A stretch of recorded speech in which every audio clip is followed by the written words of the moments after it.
I'm not sure what the secret training is going on there. You're not going to tell me, Diana? No, okay. But I imagine that Ed Hipp would like to know what that secret training is happening back there. Speaking of Ed Hipp. Who is locating a funny muscle. Right. I'm happy to report he's had a miraculous recovery. His funny bone has been healed. You know that he suffered in that slapstick accident. Remember I told you about that? I think probably then he's agreed that laughter is the best medicine.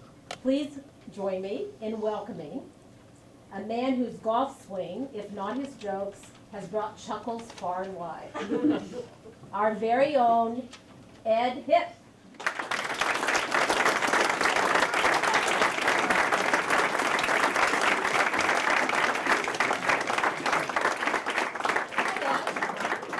Welcome. You can't see this stuff. This is just Ed. But my mic has to be out. Well, I want to start by thanking my wonderful wife for playing such an important role in winning this state championship. Dell, will you please stand and receive my appreciation?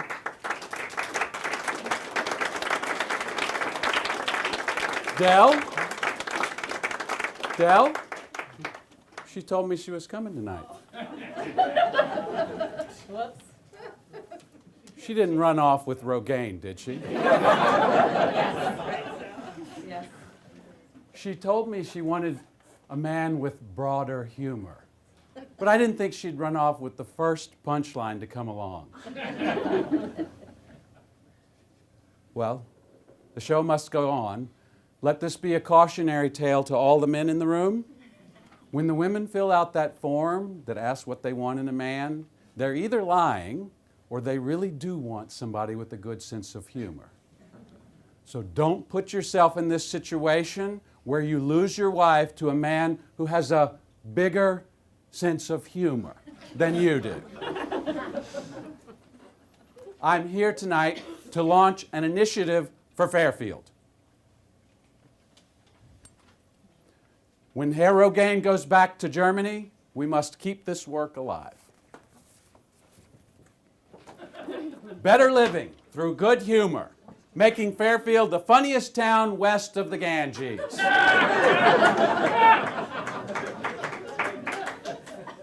If laughter is the best medicine, then good humor is the elixir of life. If smiles cause our endorphins to trigger, then laughter is our best recreational chemical. What does humor do? It breaks us out of the boundaries. I'm going to give you a very graphic representation of boundaries now. It might be too much for some of you.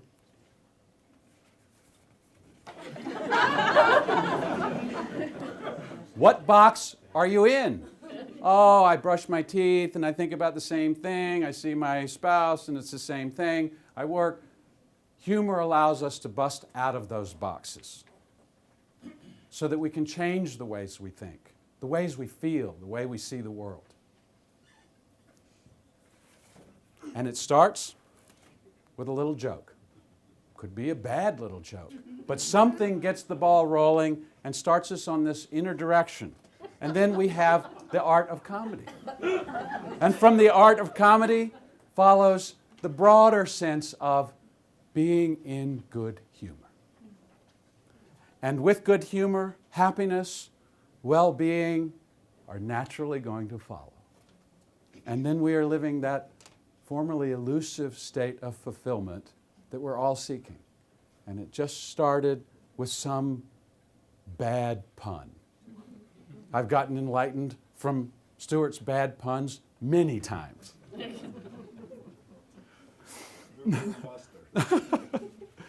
From there, we go to this war on mud that we are creating tonight, starting tonight. A crusade to cure the modern unfunny disorder. Tonight is our beginning. We're going to have a special meeting next week here. Normally, Toastmasters meets on Tuesday, and it will still have that regular Tuesday meeting with the speeches and the evaluations and all that. We're having a special meeting on Monday that's free, open to the public, Toastmasters and everybody else. You can bring your friends. It'll go from 7:45 till 9 o'clock. I have this flyer out that you can pick up on your way out. It's got the top 10 rules of humor or cures for mud. You can pick one of these up and we'll go over it. In this meeting next week, we're going to relearn how to laugh for no reason. Or you could be around Tom and have that reason. We're going to learn how to smile in our heart. We're going to learn how to recognize paraprosdokians when we see them in movies or in our own life. We're going to learn how to make our own paraprosdokians and these other comedy techniques. We're going to learn how to command the laws of comedy for the good of ourselves and society. So you can pick these up on the way out. I want one last image for you to have. What will be the outcome of all this? Again, another very graphic image. You can kind of put your sunglasses on.